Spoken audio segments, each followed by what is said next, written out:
Salut cher public, aujourd'hui nous allons parler d'un nouveau thème, la croissance entrepreneuriale. D'abord, qu'est-ce que c'est la croissance entrepreneuriale? La croissance entrepreneuriale, c'est une manière de grandir en entreprise. Pourquoi? Parce que quand vous voulez vous lancer dans l'entrepreneuriat, il faut que vous ayez une certaine manière d'être. C'est comme quand vous arrivez à l'école, quand il faut que vous ayez une certaine disposition pour pouvoir débuter les cours. C'est pareil en entreprise.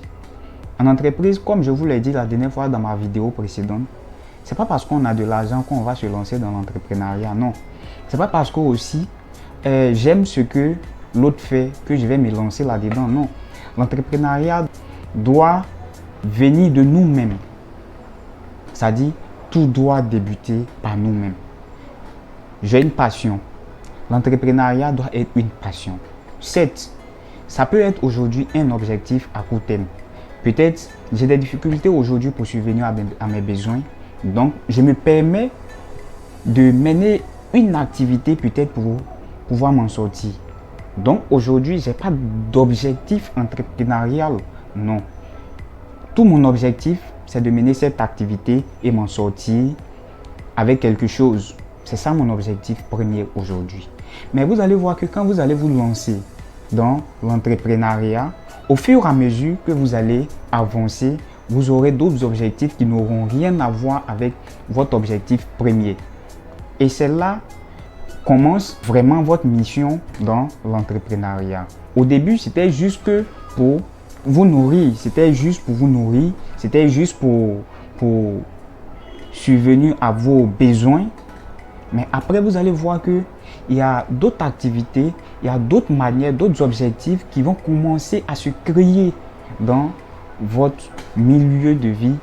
En fonction de ce que vous allez mener comme activité, vous allez voir que plusieurs opportunités vont commencer à s'offrir à vous. C'est-à-dire plusieurs avantages vont commencer à vous appeler. Et c'est là, vous n'allez pas rester en tant que me débrouiller pour manger, non. Me débrouiller pour manger ne devient plus le souci pour vous parce que vous êtes à un niveau maintenant où vous devez chercher à atteindre un objectif bien précis, un but bien précis. Et c'est là maintenant va naître la croissance entrepreneuriale.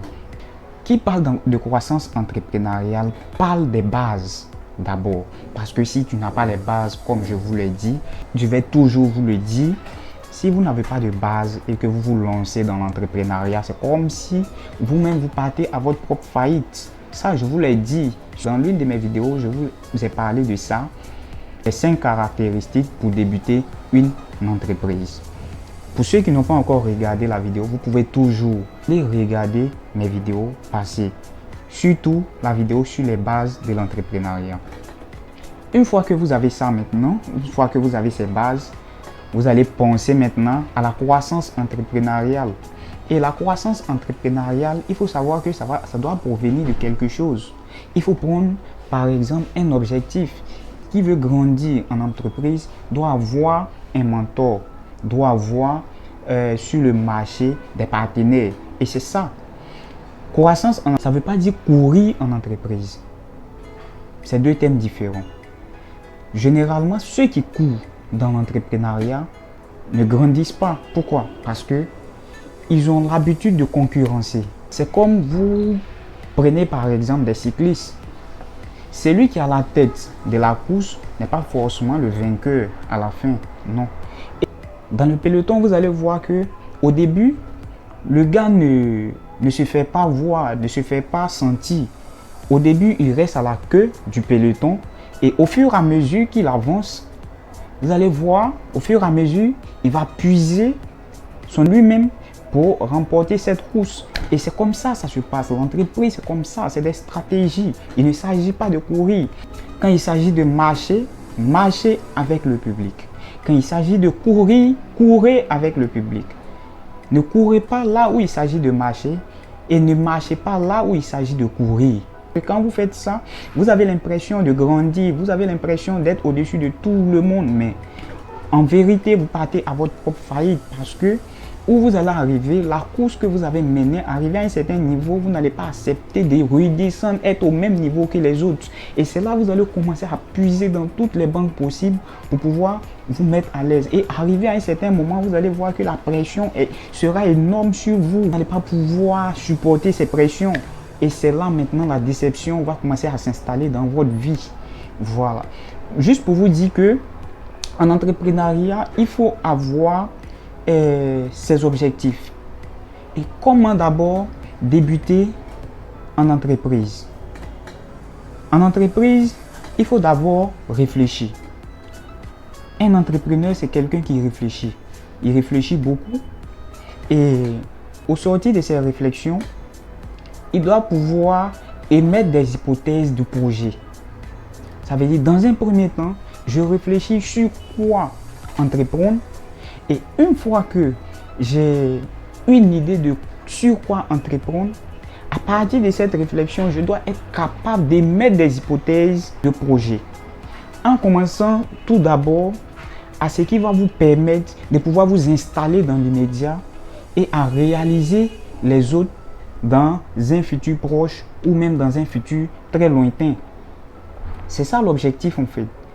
Et ici, comme hypothèse entrepreneuriale, ça peut être, par exemple, dans un premier temps, la vente en ligne. Dans un second temps, la vente des articles électroménagers sur le terrain même. Et ensuite, investir dans l'immobilier, ça qui est un projet lointain. Voilà. Donc, et une fois que vous avez ça, ces projets, ça c'est à la réflexion. Au sortir de votre réflexion, sachez que vous devrez passer à l'action maintenant. Donc, le projet que vous allez évoquer en premier lieu, le projet prioritaire, c'est ce projet qui doit concorder avec vos fonds. Ces fonds qui vont vous permettre plutôt d'entreprendre ce projet-là pour être vraiment efficace. Ce projet que vous devrez avoir en premier lieu, c'est ce projet qui doit vous permettre de vous installer en fait, de vous faire connaître, de faire la promotion de votre entreprise, tout en sachant que le commerce en ligne peut être encore possible. Voilà. Pour d'autres, comme moi par exemple, le commerce en ligne, c'est pas quelque chose vraiment de... Voilà. Mais peut-être dans un futur, il n'y a pas de souci, je pourrais me lancer. Mais pour l'instant, le commerce en ligne, c'est pas mon souci, ça ne m'intéresse pas vraiment. Bien vrai que la majorité des personnes, c'est en ligne aujourd'hui, ils peuvent gagner leur vie. Mais moi, ils trouvent que sur le terrain, je me sens déjà à l'aise. Mais pourquoi ne pas maximiser sur le terrain que de passer directement en ligne, où j'aurai encore plus de difficultés, où j'aurai plus de taxes à payer? Pourquoi? Mais donc, pour l'instant, je débute avec le terrain. Et au fur et à mesure que je trouve une stabilité vraiment énorme sur le terrain, je peux commencer maintenant à passer en ligne. Il n'y aura pas de souci. Au moins, j'ai une base à quelque part. Je suis en ligne et ces deux actions-là peuvent me rapporter. Mais pourquoi pas passer en même temps avec ce que j'ai débuté sur le terrain? Pourquoi ne pas le transformer, être en même temps sur le terrain et en ligne? Mais ça, c'est des objectifs. Ça dépend de mes objectifs. Donc ici, une fois que vous avez vos hypothèses de projet, vous devrez passer maintenant à l'action en primant sur ce qui peut vous permettre aujourd'hui de réaliser votre objectif proche. C'est ça. Ne vous lancez pas parce que les autres sont là-dedans, non. Vous et les autres, vous n'êtes pas la même chose. Vous et les autres, vous n'avez pas les mêmes capacités, vous n'avez pas les mêmes financements pour vous lancer dans un tel projet. Donc, débutez avec les moyens que vous avez à votre disposition pour pouvoir aboutir à quelque chose de plus grand. C'est là la croissance. Et tant que vous n'avez pas débuté un projet, ne parlez pas de croissance parce que vous ne pouvez pas parler de croissance pour quelque chose qui n'est pas encore réel. Quelque chose qui n'est pas encore réel, on ne peut pas commencer à caractériser comment cette chose doit grandir. Donc, débutez avant de commencer à planifier comment doit grandir votre entreprise. Et une fois que vous êtes à l'action, quelques temps plus tard, toujours pour revenir dans l'une de mes vidéos passées, vous devez faire un rétro-contrôle. Ça veut dire quoi? Quand vous avez débuté déjà votre activité, arrivé à un certain moment, vous devrez être capable de prendre une pause. Quand j'ai dit une pause, c'est pas fermer peut-être votre magasin, non? C'est pas fermer votre magasin pour faire le bilan de vos 6 premiers mois, peut-être Et en fonction de ces 6 premiers mois, vous allez voir les articles que les gens demandent beaucoup et ce que les gens ne demandent pas beaucoup. C'est là que vous devrez vous réorienter dans votre entrepreneuriat. Je vous prends un exemple. Je décide peut-être de vendre ce bouquin. Peut-être j'ai payé ce bouquin à 10 000 euros.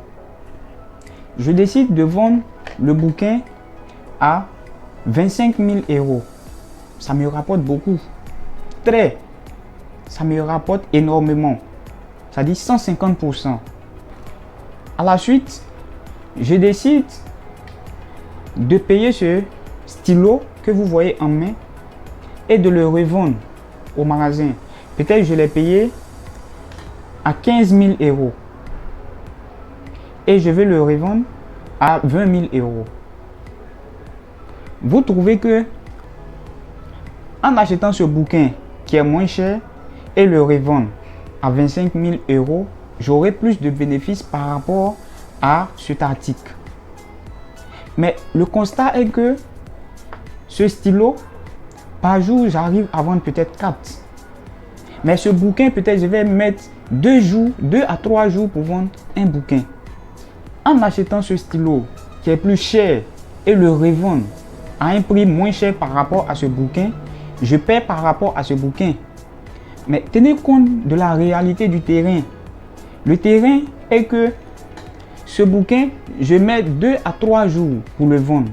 Par contre, ce stylo, par jour, je peux faire sortir 4.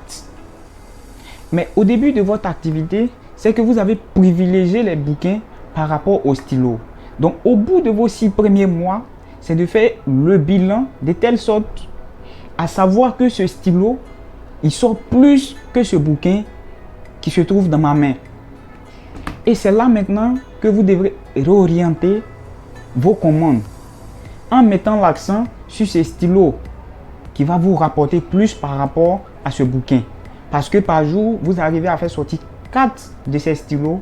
Par contre, vous mettez 2 à 3 jours pour faire sortir un seul de ce bouquin qui va vous rapporter 15 000 euros.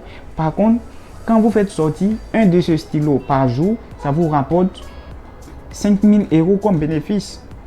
L'idéal est que vous devrez miser plus sur la commande de ces stylos que de ce bouquin.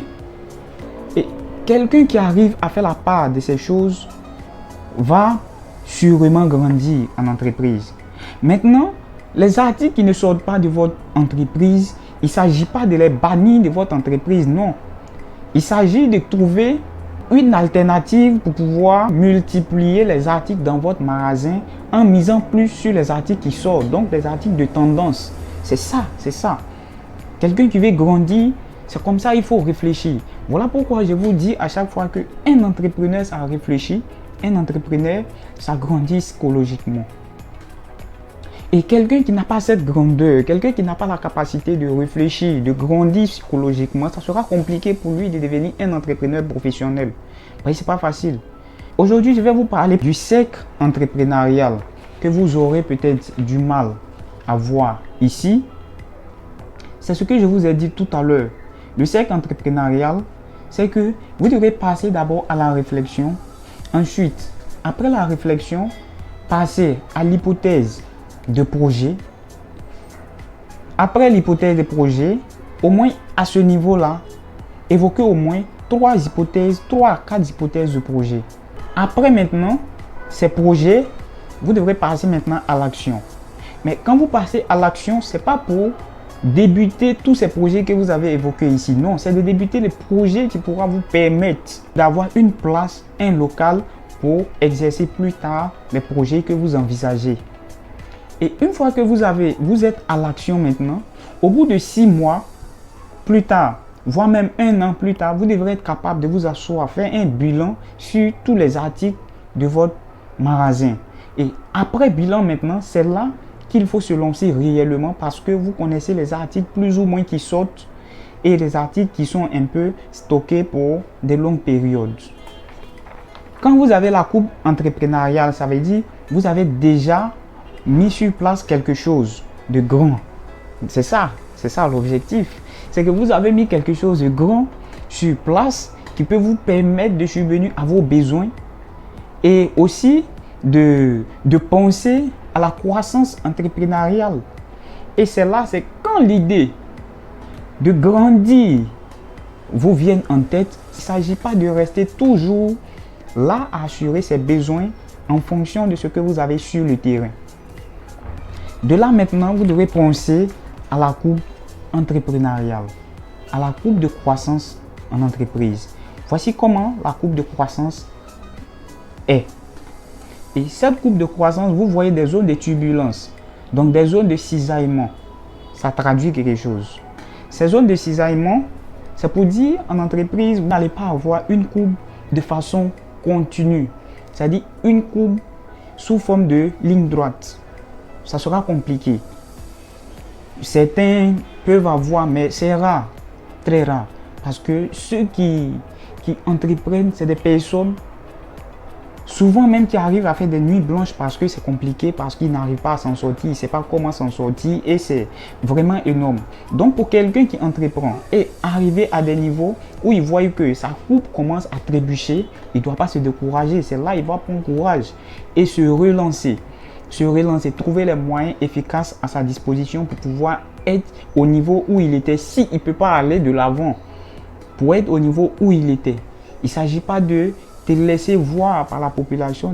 La population, eux, ils attendent de toi que la satisfaction.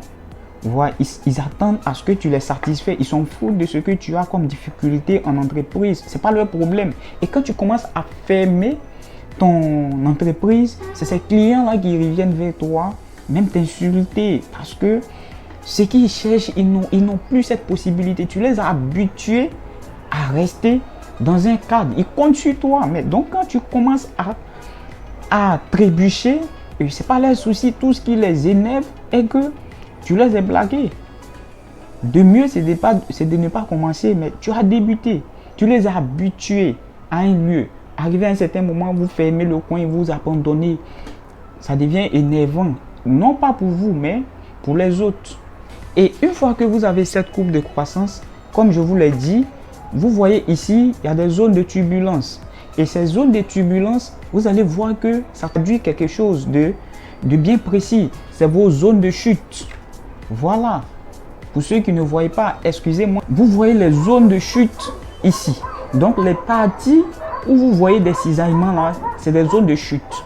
Mais ça ne veut pas dire que vous devrez abandonner ce que vous avez débuté. Non, ce n'est pas l'objectif. L'objectif est que vous continuez dans votre cercle entrepreneurial. L'entrepreneuriat, ce n'est pas ceux qui ont de l'argent, mais c'est ceux qui ont des stratégies efficaces pour pouvoir s'en sortir. Voilà, donc ici, on va se laisser et se donner rendez-vous pour une nouvelle vidéo. Et surtout, si vous avez aimé la vidéo, n'oubliez pas de laisser un petit pouce en bas de la vidéo et de vous abonner à ma page.